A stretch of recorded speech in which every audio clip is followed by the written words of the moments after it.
How much of the world can you see in 10 years? My wife and I have seen over 300 different locations. 100 in the United States, more than 100 off of cruise ships, another 100 on land trips in other parts of the world. And these are the ones that we're not doing again, and why.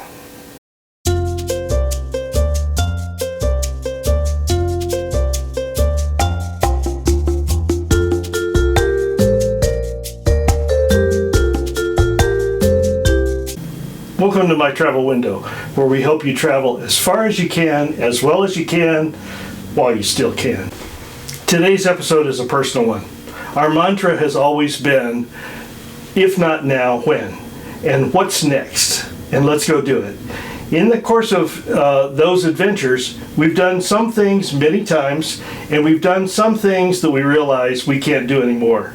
There's a saturation point. So I'm going to give you 6 things that we have decided that we can't do anymore. And then I'm going to use those as illustrations for the kinds of things that you would decide not to do anymore. So let's begin. Number 1, full-time RV travel. So those of you who've been with the channel for a while may not realize that we started out doing travel blog instead of YouTube.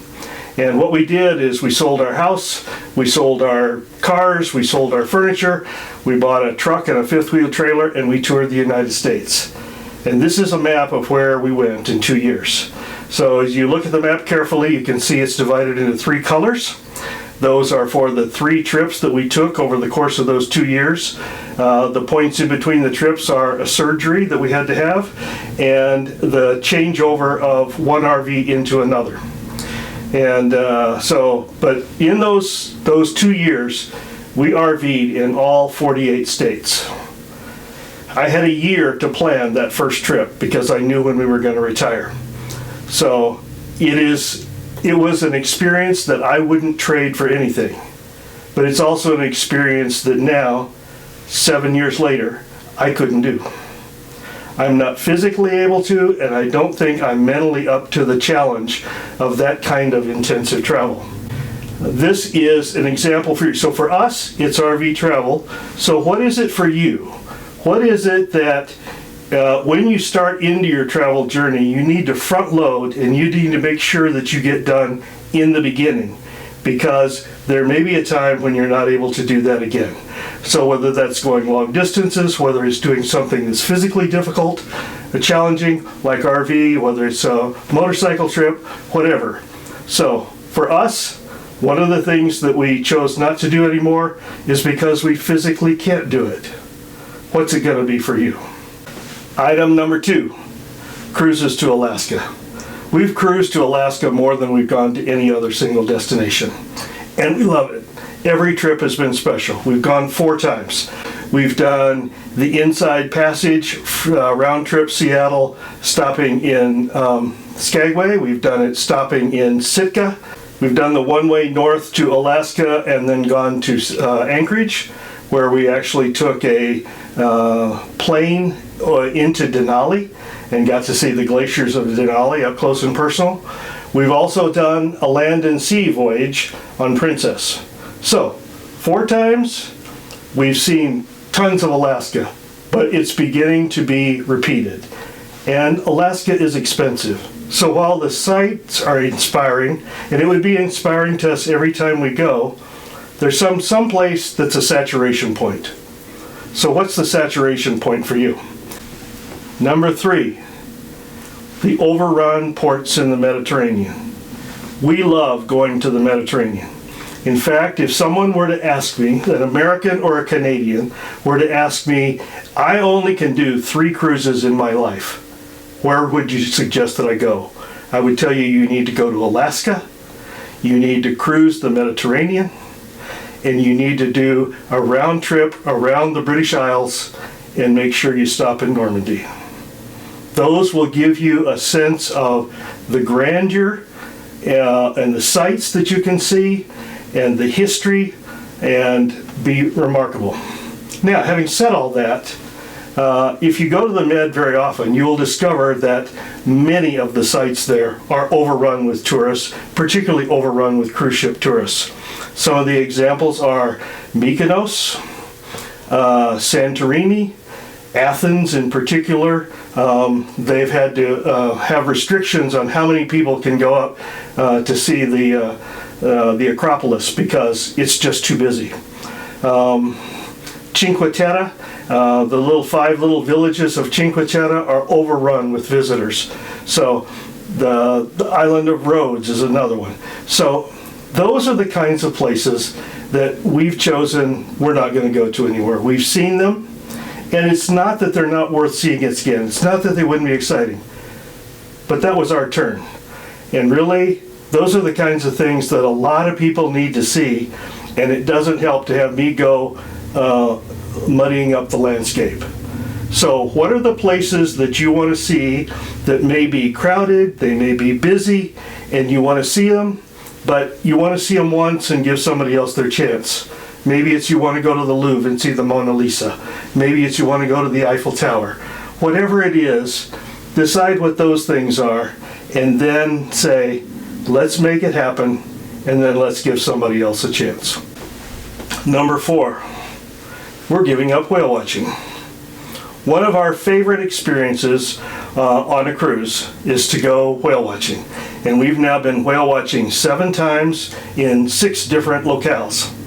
And we were mostly successful, and there's various things that you can see a whale do. You can see them log, you can see them breach, you can see them bubble feed, you can see them go down, dive down in the fluke that comes up afterwards. You can see them spout. All of those things we've seen. After a while, you discover that there was one cruise that was better than all the rest of them. And so you find yourself not really enjoying the trips because none of them match up to that one.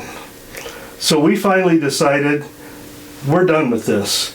We've had the experience. We can log it in our memory. We have the pictures. We can enjoy the opportunity, and it's time to go on to something else. So anything like that fit your description? Is it something that you keep going and trying? Sort of like when you try your very first Krispy Kreme donut, and it's hot, and every other Krispy Kreme donut doesn't seem to quite match up to that one. That was my experience. So sometimes what you need to do is relish what you had and then move on to other experiences. For us, that's whale watching.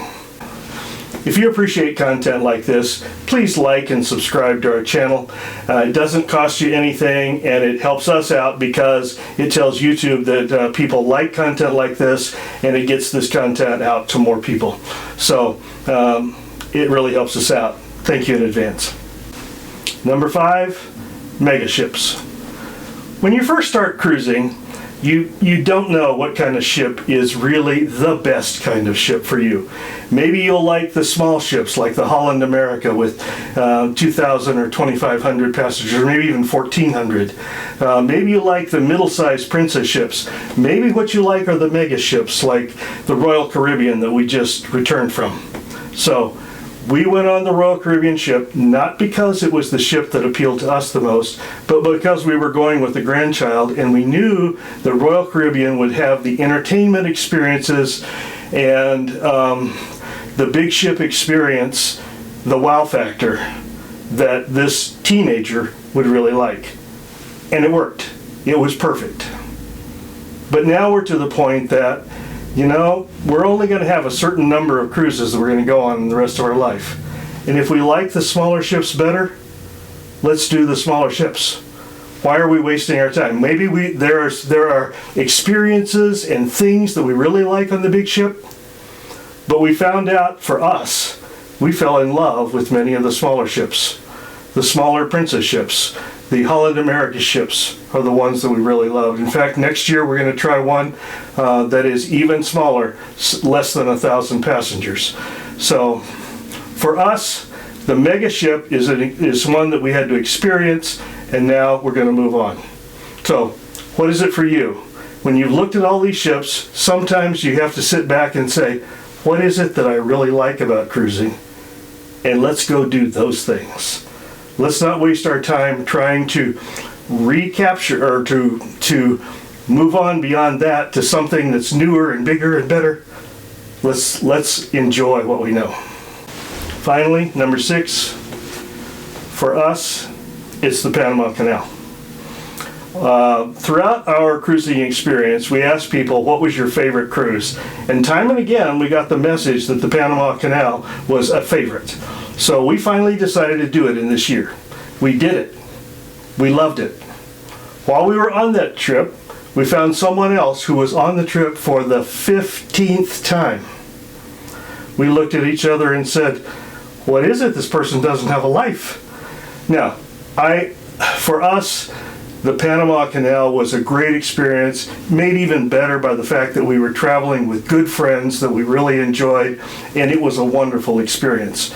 And the engineering, the experience of going through the canal, the history of it, the realizing the strategic significance of the canal over the history, over the years, it's worth it. But it's worth it to us once. So sometimes what you need to do is look at the experiences you have and say, some of those things that I want to do, they're a one and done. Now, my wife, when we first started to travel, her first thing that she wanted to see is the Eiffel Tower. So for some people, seeing the Eiffel Tower is a one and done. For my wife, it's not. It's a touchstone, and we could go to Paris every time we go to Europe if my wife had her way, because it doesn't get old. But there are other things that you need to say, okay, once is enough. For every rule, there's an exception that breaks the rule. So let me give you the 2 reasons that we might violate those 6 decisions that we just made not to do again. Number 1 is the jewels. So remember I said we're not going to live in an RV anymore. But if I had the chance to be in an RV and to go to some place that was particularly special and make a trip and have the opportunity to experience that place in an RV that I had never done before or was just particularly special, I'd do it. Same thing with Cinque Terre. I said we're not going back to Cinque Terre except for one thing. There was a road in Cinque Terre, a path between 2 villages called Via Amore. It's the most famous walkway in Cinque Terre. It's been closed for years. Every time we went, the pathway was closed. It's now open. So if we have the opportunity to go, probably not on a cruise ship, but visit on a land trip to Cinque Terre just to walk the Via Amore, we'll do it. So those are the kinds of things similar with the whale watch. I said that the reason we didn't do whale watches is because all the whale watches paled in compared to the one that was special. If I had a chance to do the special one over again, I might do it. So, jewels, those would be exceptions. The second exception is a different kind of jewel, and that's family.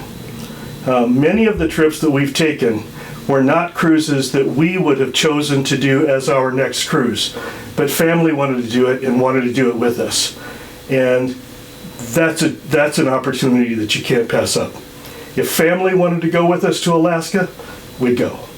If family wanted to do one of these other experiences with us, we'd do it. Because that is priceless. So, anyway, those are our opportunities. Tell me in the comments what you guys think. What are the things that you're not going to do anymore? And why are you not going to do them? And what would be your exceptions? So, I look forward to hearing from you. In the meantime, safe travels.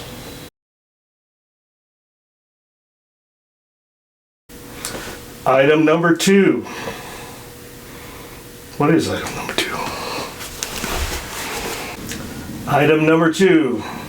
Cruises to Alaska. We have been to Alaska. We've been cruising to Alaska.